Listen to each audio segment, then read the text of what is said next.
I don't want to watch your stupid video. Just tell me, what are the best tier 4 upgrades for the X-Men? Okay. Storm passive, Colossus basic, ult and passive, Phoenix ult and passive, and Cyclops ult. And if you're going to be using Storm and Ultimate 7, then also Storm basic and ult.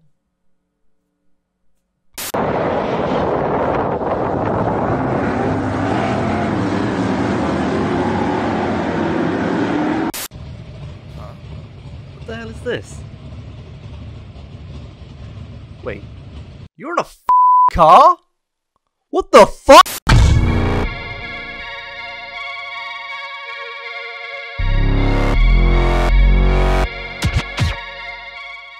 What's up guys, and welcome to a new series called Orange Essentials, where we're going to review the top tier 4 orange ability mat upgrades for a given team. And we're going to start with the most hotly requested team everyone has been asking me about, the X-Men. So here's how it's going to work. I'm going to break down every single ability and give it a rating somewhere between 1 and 4 stars. 4 stars being absolutely essential, 3 stars being very strong, 2 stars being pretty standard, and 1 star being not worth.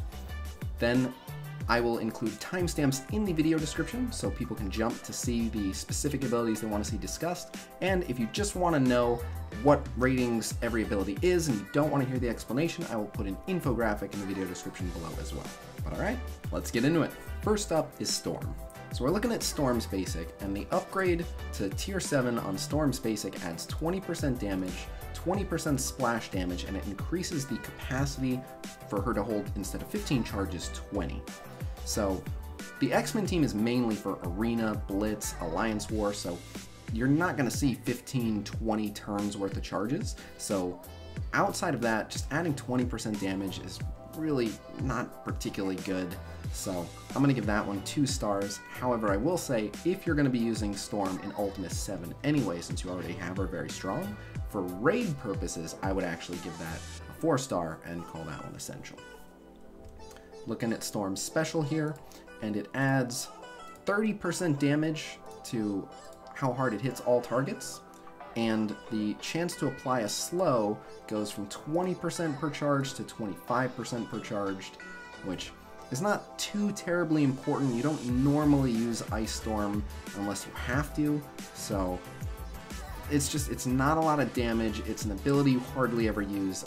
I'm going to give this one a 1 star. It's really not worth. Moving on, we're going to look at Storm's ult, and that orange upgrade adds 10% damage to the ult and 10% per charge.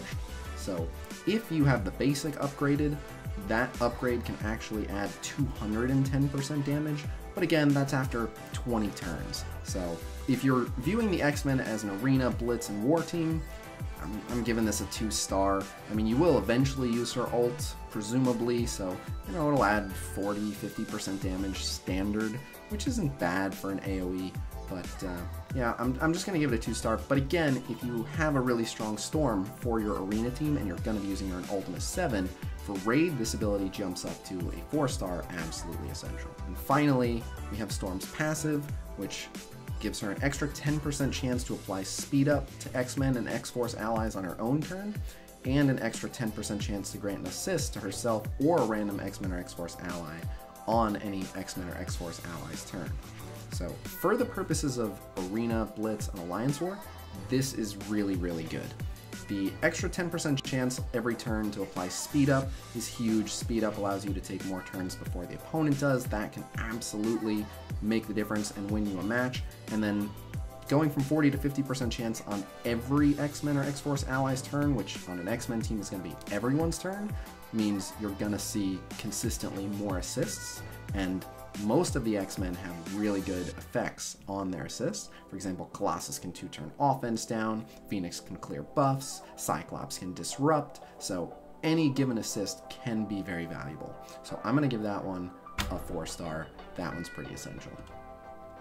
Alright, now let's take a look at Wolverine. So Wolverine, his basic adds 10% piercing. That's truly awful. That's a 1 star if I've ever seen one. Steer clear. Looking at his special, it adds 30% piercing damage, And instead of a 50% chance to chain to a 4th target, it's a guaranteed chain to a 4th target, and it adds 30% piercing as well to all the targets. So it is an alright increase in damage. I mean, 30% is just not a lot, and this ability, even with a souped up Wolverine, just doesn't do that much damage. So for me, I'm going to give this one a 2-star. It's not terribly important. Looking at Wolverine's ult, it's going to add 90% piercing damage as well as 90% piercing damage if Colossus is an ally. So this is pretty good. I'll give this one a 3 out of 4. It does greatly increase the chance that he's able to one-shot a target, and if his health is below 50%, he will gain offense up for 2 turns, and it will become unavoidable, so it will be a pretty significant nuke. So I'm going to give this one a 3 out of 4. It's not essential, it doesn't kick in until turn 3, and it's just a single target nuke, but it is a very powerful single target nuke. So yeah, it's pretty strong. Let's go 3 stars. And finally, looking at Wolverine's passive, it increases his ability to heal an extra 5% of his max health on turn. Now, that might not look like much, but something to remember, Wolverine has like 137,000 health if he's maxed out, and then Phoenix is going to give him 30% max health, and Colossus will give him another 15% max health. So it actually ends up, that 5%, making the difference of about 10,000 extra health per turn, which is pretty significant, and it increases his healing ability in general to heal him about 39,000 per turn. This is on a maxed out Wolverine, but for demonstration purposes, I hope you get the example. He can heal about 39,000 health per turn, which is actually quite a bit, so this is stronger than it looks, and it synergizes really well with Psylocke's passive, because Psylocke, whenever someone drops below 50% who's an X-Men, she will give them evade and counter. So this increases the likelihood that Wolverine will be able to dip under 50% and then heal back over 50% and consistently take advantage of getting those evades and counters, which can actually make him quite a pest. So I don't think this is essential, but I do think it's very strong. So I'm going to give his passive 3 stars out of 4. Alright, now let's take a look at my girl Psylocke. So Psylocke's basic adds 50% piercing damage. It's not bad, it's certainly not essential. It's slightly above average, but she has a somewhat low cooldown on her special, so I don't know how much basic attacking she'll be doing. And because it's pure piercing, the actual value of that basic is already kind of low, so she has decent base damage, but it's just not that important. I'm going to give it 2 stars. It's really not essential. Looking at Psylocke's special, that adds 40% damage and chain to 3 adjacent targets. It's going to add 40% damage to the targets that it chains to. So, thinking about it, it's just not, I mean, it does add overall in terms of team damage a fair amount, but it's just not that important. I mean, the main purpose of this ability isn't to do a tremendous amount of damage, it's just to dispel buffs, and I think it's going to do that every bit as effective, so I'm going to give this 2 stars. Alright, looking at her ult, it goes from transferring 2 negative effects and 1 additional negative effect from each X-Men to an enemy, to transferring all negative effects from self and X-Men to primary target. And it adds 60% piercing damage to the ability. So, right off the bat, considering it's a single target nuke, 60% is a good amount of damage to add, and then transferring all negative effects can be really useful, especially in the current meta as debuffs are becoming more and more prevalent. Instead of only being able to transfer 3 negative effects, being able to transfer them all is really, really good, because sometimes there are more important debuffs than others, and you don't want to miss one. You don't want to transfer a bleed but still be stuck with an ability block, when you'd way rather have transferred the ability block and still been stuck with the bleed. So between that and the good damage upgrade, I'm going to give this one a 3 star out of 4. It's not essential, but it is pretty good. So 3 stars. And finally, looking at her passive, it guarantees that she spawns with evade and counter, as opposed to only a 50% chance to spawn with evade and counter. that's nice, and on spawn is a good time to have an evade because a lot of people's turn 1 abilities are pretty strong, and if not turn 1, turn 2. A lot of early abilities can be pretty strong, so it's the right time to have it, but it's certainly not essential, so give that one 2 stars out of 4. Alright, now we're going to take a look at Colossus. So Colossus actually has the most necessary tier 4 abilities on this team, and that works out pretty well because Colossus on the X-Men is the best tank in the game right now. So let's get into it. Starting with his basic, upgrading his basic adds 50% damage, and it makes his offense downs last for 2 turns.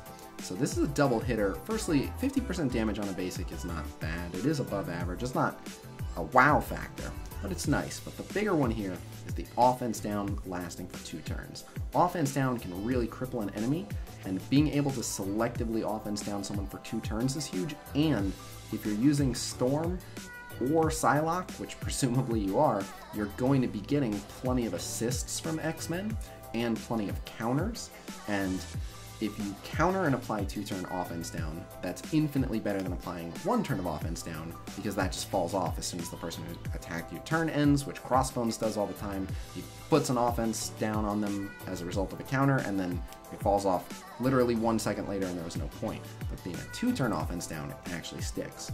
And if he gets called for a counter, he can offense down someone, so that can be huge. So that one is definitely a 4-star. Alright, looking at Colossus' special, the only thing that changes here is he gains a 2nd stack of counter. So a 2nd stack of counter is not bad, but it's really not that important. If you taunt first and then use ultimate, you can extend it if you still have the counter, but since you've taunted, there's a good chance that at least 2 people are actually going to attack you before you go ahead and use the ult, so it ends up not making that big of a difference. So I'm going to give that one a 1 star. It's just not that important. Alright, looking at Colossus' ult, this increases the duration that he extends positive effects on himself from 2 turns or 2 stacks to 3 turns or 3 stacks. And that's absolutely huge because he can have things like counter, evade, deflect, defense up, offense up, so many good positive effects, even taunt, that he can extend for another turn. And that just makes him absolutely solid. It gives him the ability to taunt for 4 turns straight, which is really huge. And if he already has some death proof, he can give himself another stack of death proof, effectively making him last yet another turn in most instances. So it's just a really, really, really good upgrade. Hands down, Colossus' ult is a 4-star. Alright, and finally, looking at Colossus' passive, and this is a big one as well. The only changes are, if Phoenix is an ally, he gains defense up on spawn for 2 turns, which is super useful because it allows him to go ahead and taunt on turn 1 while already having defense up, and it means that it's very, very difficult to remove his taunt because he has so much extra resistance when he has the defense up. And then the really big one here is it increases the amount of damage that he deals back to people who attack him by 25% per charge. And that's really, really big, so you're actually getting, assuming that he'll have 5 charge stacks, which is going to be very common, you're actually adding 125% damage for each reflective attack, which is so much free damage that's going to be taking place anytime someone attacks Colossus, which, considering he can keep himself taunting for 4 turns straight, is going to happen really often. So it's just so much free damage. Hands down, again, Colossus passive, absolutely a 4-star upgrade, no question. Now we're going to go ahead and look at Phoenix. So, quick note, Phoenix and Dark Phoenix work kind of uniquely. So with other summon characters, the ability levels of the summons are tied to the summoning ability. What I mean by this is, if you want to raise the ability levels of Yondu's summons, the only way to do that is to raise the ability level of Yondu's summoning ability. But if Yondu's summoning ability is at level 7, then the abilities of his summons will all be at level 7. Now that is not true of Phoenix. Technically her summon abilities are passive, but with Dark Phoenix, all of her abilities transfer 1 to 1. What I mean by that is, if you give level 7 on her basic, Dark Phoenix also has level 7 on her basic. If you put level 7 on her special, Dark Phoenix then has level 7 on her special, etc., etc. So, some of these upgrades are more for Phoenix, and some of these upgrades are more for Dark Phoenix. We'll go ahead and look at both. So, normal Phoenix, if you upgrade her basic, you are adding 50% damage, which is, again, it's a moderate upgrade, but it's not super important. However, if we look at Dark Phoenix, it also adds 50% damage to Dark Phoenix, and Dark Phoenix also hits adjacent targets. So it actually adds a considerable amount of damage considering Dark Phoenix does splash damage. So for Dark Phoenix's basic, it's more worth it. It's not essential, but it's very strong, so I'm going to give that one 3 stars. Alright, looking at Phoenix's special here, the only change is it increases the additional healing that she's going to dish out from 6,000 to 10,000, which is not particularly important. However, if we look at Dark Phoenix, it actually makes Dark Phoenix drain for an additional 5% health from all enemies, and that can be huge, especially if you're using her in game modes with really high health enemies. But because that ability hits everyone and 5% health can be a considerable amount of damage, it's not essential, but it is very strong. I'm going to give that one 3 stars. And then we're going to look at Phoenix's ult here. The change to level 7 adds 50% damage to Phoenix's ult, and it changes it from clearing 3 positive effects to clearing all positive effects, which is nice. But where this really shines is Dark Phoenix, because, like with the other abilities, this becomes an AoE, so it ends up hitting all enemies for another 50% damage, which is a lot of damage. And it goes from clearing 3 positive effects on each target to clearing all positive effects on each target. And this gains 50,000% extra focus for this attack, and it's unavoidable. So that's absolutely massive, and being able to upgrade that so it just wipes every enemy buff off the field is absolutely tremendous. So that ability is definitely a 4-star upgrade. And then finally, we're going to go ahead and look at her passive. And the passive here is really, really big.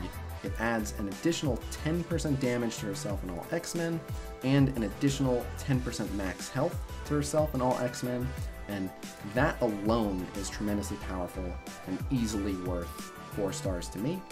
And we'll go ahead and look at what it does for Dark Phoenix, and it adds an additional 50% damage to Dark Phoenix's on-spawn AoE, and it makes her apply defense down instead of for 1 turn, 2 turns to all enemies. Again, it is just absolutely devastating. So Dark Phoenix's is also absolutely incredible. Hands down, Phoenix passive, definitely a 4-star upgrade. Alright, and lastly, we're going to look at Cyclops. So again, just throwing this in here real quick, I don't know when or how Cyclops is releasing, but assuming that his kit doesn't change, which it might change by the time it releases, but assuming that it doesn't, we can go ahead and evaluate his kit, which is up on msf.gg, and I can go ahead and recommend what upgrades I think will be worth putting into Cyclops. He is pretty strong, so let's take a look. First and foremost, his basic. It's going to add 50% damage to his basic. So, I know I've been saying 50% damage isn't that crazy, and it's not. I mean, it's above average. The average upgrade for a tier 4 basic is about 40%, so 50% is a little bit above average. But Cyclops has decently long cooldowns, so he'll be doing a lot of basic attacking, and he has some of the highest base damage in the entire game. So 50% of his damage is actually worth quite a bit more than 50% of other people's damage, so I wouldn't say that it's essential, but it's very strong. Definitely going to say that that one's a 3-star. Alright, looking at his special, it is going to change it from calling 1 assist with a 75% chance for a second to a guaranteed second assist, and it's going to add 50% damage. So again, this is pretty strong. It's going to add quite a bit of damage. I mean, most of the time you're going to get the 2 assists anyway, and it's just going to add 50% damage, but always getting that second assist and the extra 50% damage is enough for me to bump it up a little bit. Again, it's not essential, but because it's going to hurt so much, definitely giving that one 3 stars. Alright, now we're looking at his ult, and his ult is going to add an extra 50% damage to all targets, which is already tremendous. And then what's truly epic about this upgrade is it changes it from slowing each target for 1 turn to slowing each target for 2 turns. And 2 turns of slow is just infinitely better because some of the people that it hits the first time might be about to take a turn and they won't really feel the effects of that slow, but now everyone is going to have at least one full turn where they're slowed pretty heavily, and that's really, really good. So that one is definitely a 4-star upgrade and one you want, in addition to the fact that it's just an unbelievably powerful AoE. And then finally we're going to look at his passive here, and it's going to add 5% damage. Now that doesn't sound like much, but again, Cyclops is all about damage. His whole thing is damage. His base damage is super, super high, and he's going to gain an additional 30% damage just from being on the X-Men team, in addition to his already crazy high damage. So giving him an extra 5% damage I think is way worth it because it then goes on and gets further multiplied by all of his abilities. So while I don't feel that this is essential, I do think it's really, really strong, so I'm going to give that one 3 stars. Alright, just to recap, the absolutely essential Tier 4 upgrades are Storm Passive, Colossus Basic, Special, and Passive, Phoenix Ult and Passive, and Cyclops Ult. And then if you're going to be using Storm in Ultimus 7, which you probably should, then I would also go ahead and upgrade her Basic and her Ultimate for Raid specifically. But that's all I've got for you. So go ahead and let me know in the comments if there's anything that you would change about the format of this video, but more importantly, let me know in the comments which team you want to see me go over next. On that note, I will see you guys with the next one. Peace!